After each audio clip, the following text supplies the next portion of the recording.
ತರೀಕೆರೆ ಜನತೆಗೆ ಸಿಹಿ ಸುದ್ದಿ. ತಂದೆ ತಾಯಿಗಳ ಅಮೃತ ಹಸ್ತದಿಂದ ಭಾನುವಾರ ಅತ್ಯಾಧುನಿಕ ಸೌಲಭ್ಯಗಳೊಂದಿಗೆ Sai Yashasvi scans ultrasound and diagnostic center ಈಗ ನಿಮ್ಮ ಸೇವೆಗೆ ಉದ್ಘಾಟನೆಗೊಳ್ಳಲಿದೆ. ಸಂಜಯ್ ಮಕ್ಕಳ ಹೆಲ್ತ್ ಕೇರ್, ಖಾಸಗಿ ಬಸ್ ಸ್ಟ್ಯಾಂಡ್ ಹಿಂಭಾಗ, Challakere. Doctor Sona M, MBBS MD, fellowship in fetal medicine. ಲಭ್ಯವಿರುವ ಸೇವೆಗಳು: ಗರ್ಭಧಾರಣೆಯ ಸ್ಕ್ಯಾನ್ಗಳು, abdominal ultrasound, pelvic scan, thyroid ಹಾಗೂ ಕುತ್ತಿಗೆ ಸ್ಕ್ಯಾನ್, ಡಾಪ್ಲರ್ ಅಧ್ಯಯಗಳು, ಸ್ಥಾನ ಸ್ಕ್ಯಾನ್, ಮಾರ್ಗದರ್ಶಿತ ಕಾರ್ಯವಿಧಾನಗಳು, 3D and 4D image, folliculometry tracking, diabetes, lipid, liver, kidney ಹಾಗೂ ಥೈರಾಯ್ಡ್ ಪ್ರೊಫೈಲ್ ಎಲ್ಲಾ ರೀತಿಯ ರಕ್ತ ಪರೀಕ್ಷೆಗಳು ಲಭ್ಯವಿದೆ.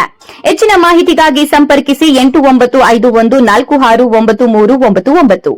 ಸಾಯಿ ಯಶಸ್ವಿ ಸ್ಕ್ಯಾನ್, ನಿಖರ ಪರೀಕ್ಷೆ, ವಿಶ್ವಾಸಾರ್ಹ ವರದಿ. ನಿಮ್ಮ ಆರೋಗ್ಯ ನಮ್ಮ ಆದ್ಯತೆ.